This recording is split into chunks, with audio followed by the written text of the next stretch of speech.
नमस्कार साथियों, स्वागत है along with Sumedha Kataria talks की ऊर्जा अपरिमित श्रृंखला की दूसरी कड़ी में। सबसे पहले तो बहुत ही उदार एवं स्नेही कमेंट्स के जरिए उत्साहवर्धन के लिए आप सबका अपार आभार। सच बहुत एनर्जाइज्ड महसूस कर रही हूँ। किसी ने यह भी लिखा कि पता तो चले नेगेटिव एनर्जीज और पॉजिटिव एनर्जीज हैं क्या और उनका सोर्स क्या है। तो आज हम इसी पे चर्चा करेंगे। क्या कभी आपने सोचा है कि हम चाहते क्या हैं? सोचते तो जरूर हैं कि हमें ये चाहिए, वो मिल जाए, ये पालें हम इत्यादि। सबसे पहले ये जानना बहुत जरूरी है कि हम जो चाहते हैं क्या हमने उसे सकारात्मक जामा पहनाया है या नकारात्मक। उदाहरणतः हम सब चाहते हैं कि सामान्यतः हम खूब खुश रहें, समृद्ध हों, आनंदित हों, सौहार्द और स्नेह से भरे हों हमारे संबंध, बस हर सुख सुविधा हो, शांति हो जीवन में। सही? पर जो हम चाहते हैं क्या हम उसे भावों में ढालते हैं कभी? क्या हम अपनी इच्छाओं को अपनी वाइब्रेशंस या ऊर्जा में आत्मसात करते हैं कि अगर हम खुश होंगे, समृद्ध होंगे, हमारे संबंध स्नेह परिपूर्ण होंगे तो हम कैसा महसूस करेंगे? Have we ever tried to inhale that feeling of joy we would feel when all our hearty desires are fulfilled, granted by Almighty?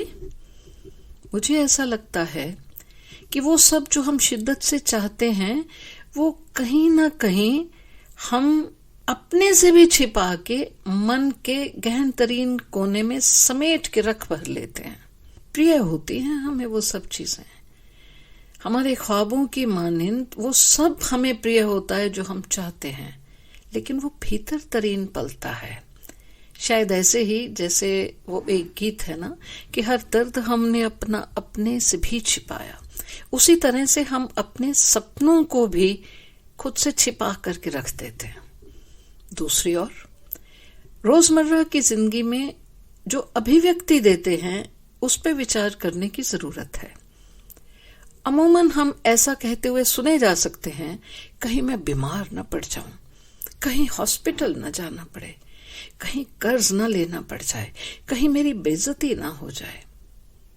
या हमने कहीं बाहर जाना है तो सबसे पहले हमारा डर निकल के आता है, रब्बा कोई एक्सीडेंट ना हो जाए, या हमारे किसी प्रिय ने, परिजन ने कहीं दूर जाना है, महत्वपूर्ण काम से निकलना है, तो भी मन में दुआएं तो होती हैं, पर डर उससे भी ऊपर कि कहीं कुछ हो ना जाए, ऐसा ना हो कि काम ना हो। क्या ये सच नहीं है? ऐसा अगर सचमुच होता है तो साथियों रुकिए, सोचिए, अपने अभिव्यक्ति को, अपने एक्सप्रेशंस को क्रिटिकली बांचने का प्रयास करें।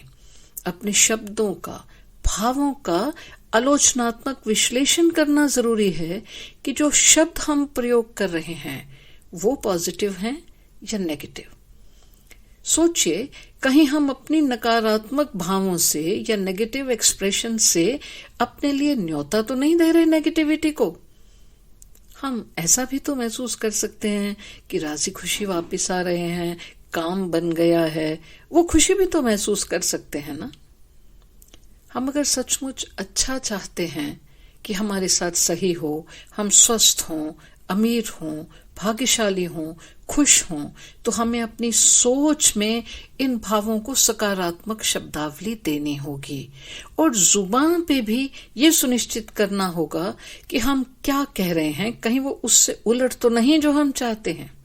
बच्चों को अक्सर हम कह देते हैं बुद्धू, नालायक।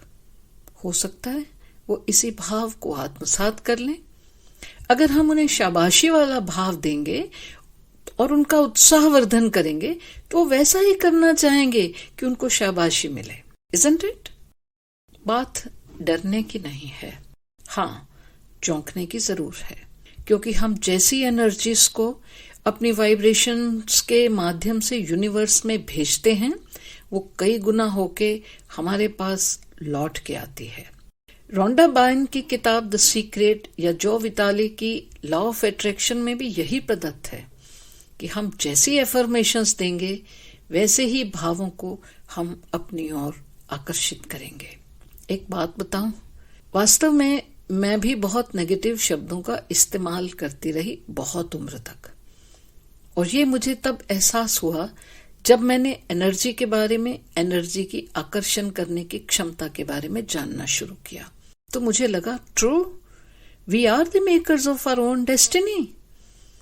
और फिर मैं आसपास भी सबकी शाब्दिक अभिव्यक्तियों की विवेचना करने लगी, तो मैंने पाया कि हम सब ऐसा ही करते हैं। चाहते तो अच्छा है, पर जुबान पे या मन में हमारे उसके विपरीत भाव पलते हैं। मैं तो ऐसी ही हूं, अब मेरा कुछ नहीं हो सकता, मेरे साथ ही हमेशा क्यों बुरा होता है, मेरा तो खुशी पे कोई हक ही नहीं है, मेरे कर्जे मेरे साथ ही खत्म होंगे, मैं डिप्रेशन में जा रहा हूं या जा रही हूं, I am sinking and the list is endless. जबकि हम जो है हमारे पास दाता की इनायतों के रूप में, उसे भी तो देख सकते हैं, शुक्राने के भाव के साथ जी सकते हैं। After all we are blessed by everything, everything we look upon is blessed. Something good in everything के भाव को भी तो ला सकते हैं हम अपने मन में। अल्लामा इकबाल का शिकवा जवाबी शिकवा, जो इंसान और खुदा के बीच का संवाद है, उसमें खुदा के जवाब की पहली पंक्तियां हैं, दिल से जो बात निकलती है असर रखती है। Those words which are expressed from the core of the heart have an effect. They may not have wings, but they have the power to reach God. दिल से जो बात निकलती है असर रखती है, पर नहीं ताकते परवाज मगर रखती है। हमें ये सुनिश्चित करना होगा कि हमारे अल्फाज सकारात्मक हों, हमारे भावों के साथ, सपनों के साथ मेल खाते हों, जिसे हम कहेंगे कि हमारी एफर्मेशंस का पॉजिटिव होना निहायत जरूरी है। हम चाहते हैं अगर एक्सेल करना, मेरिट में आना, तो सोच से ये डर भी निकालना जरूरी होगा कि कहीं हम असफल ना हो जाएं। यूनिवर्सल एनर्जीज, जिसे हम जिस भी स्वरूप में मानते हैं, इष्ट, खुदा, दाता, उनको लाइटली नहीं लेना चाहिए। वो तो दिल के हर लर्जिशे मुज़तर पे नजर रखते हैं, वो तो दिल की हर लर्जिशे मुज़तर पे नजर रखते हैं, वो मेरी बेखबरी की भी खबर रखते हैं। It's all about being responsible in thought, feeling and expression. हम जैसा महसूस करते हैं दिल से, हम वैसा ही भाव आकर्षित करते हैं। अगर हम पॉजिटिव आउटपुट चाहते हैं तो हमें अपने भावों को भी पॉजिटिव सांचे में ढालना है और अपनी अभिव्यक्ति को भी। Along with Sumedha Kataria talks की ऊर्जा अपरिमित श्रृंखला के साथ जुड़े रहिएगा और अपने भावों से अवगत कराना न भूलिएगा। जल्द ही फिर मिलेंगे। जय हिंद।